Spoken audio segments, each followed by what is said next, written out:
தமிழக வெற்றி கழகம் கிடையாது, தலைமறைவு வெற்றி கழகம். அதே மாதிரி பாளையங்கோட்டை உங்கள் விஜய், புழல் உங்கள் விஜய், மதுரை உங்கள் விஜய், சேலம் உங்கள் விஜய், அத்தனை மத்திய சிறைச்சாலைகளும் உங்களுக்காக காத்துக்கிட்டு இருக்கு.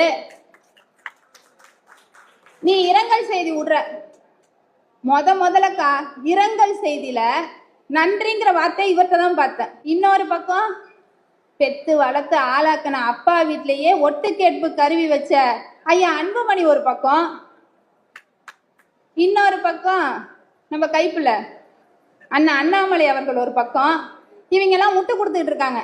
ஆனா எந்த வருத்தமும் துயரமும் குற்ற உணர்வும் இல்லாம எனக்கு முட்டு கொடுத்த அரசியல் தலைவர்களுக்கெல்லாம் நன்றிங்கிறான்.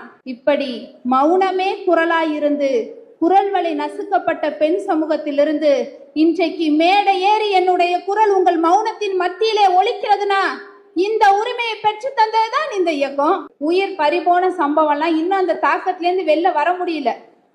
ஒரு 80 மீட்டர் தூரத்துல நின்னு காப்பாத்துங்க காப்பாத்துங்கன்னு கதறி கதறி ஒருத்தர் கத்துறாரு. இது கேரவன்ல ஏறி நின்னுகிட்டு 8 கோடி மக்களை காப்பாற்ற போறேன்னு பேசுறாரு. 80 மீட்டர் தூரத்துல கேட்கிற உதவி கேட்க மாட்டேங்குது. இந்த அளவிற்கு 41 உயிர்களை நரபலி எடுத்த அரக்கன் அசம்பாவிதம் நடக்குதுன்னு தெரிஞ்சோடனே அப்படியே விட்டுட்டு ஓடி போனவர் தான். 7 செகண்ட்ல விமான நிலையம் போய் வீட்டுக்கே 1.5 மணி நேரத்துல போயாச்சு. இப்ப வரைக்கும் வெளில வரல. இடுப்பு ஒடிய வேலை பார்த்து அடுப்பு புகையில கண்ணை கசக்கி அடுப்பு புகை நுரையீரலை நிறைக்க மூச்சு இறைக்க அம்மி அரைச்சி 13 வயசுலேருந்து வீதி முனை கூட தெரியாது வீட்டுக்குள்ளேயே முடக்கப்பட்டா என் பாட்டி. பூப்பு ஆன அடுத்த மாசமே கருத்தரிக்கணுமா, இல்லைன்னா அது சிசு கொலைக்கு சமமா. சொன்னது சனாதானம்.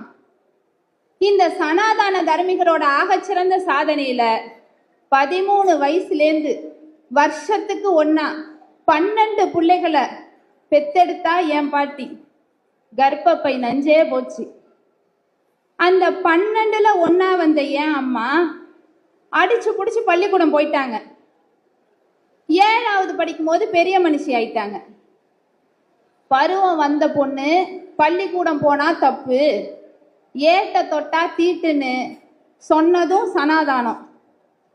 எட்டவே முடியல 8வது.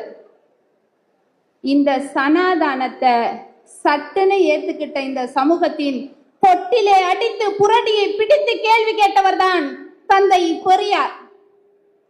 அன்னைக்கு தந்தை பெரியார், இன்னைக்கு நம்ம இளந்தலைவர் மாண்புமிகு துணை முதலமைச்சர் நம்முடைய இளந்தலைவர் உதயண்ணா சனாதானத்தை உதைச்ச உதையில பிஜேபி, ஆர்எஸ்எஸ், சங்கிங்க, ஒட்டு மொத்த இந்திய தேசத்தின் மத வெறியர்களும் கதர்ன கதறலு. ஆங்கில சேனலும் ஹிந்தி சேனலும் மாத்தி மாத்தி ஒரே விவாதம். அண்ணனவோ தமிழ்ல பேசிட்டு போயிட்டாங்க. ஓவர் நைட்ல அண்ணனை ட்ரெண்ட் ஆக்கிட்டாங்க.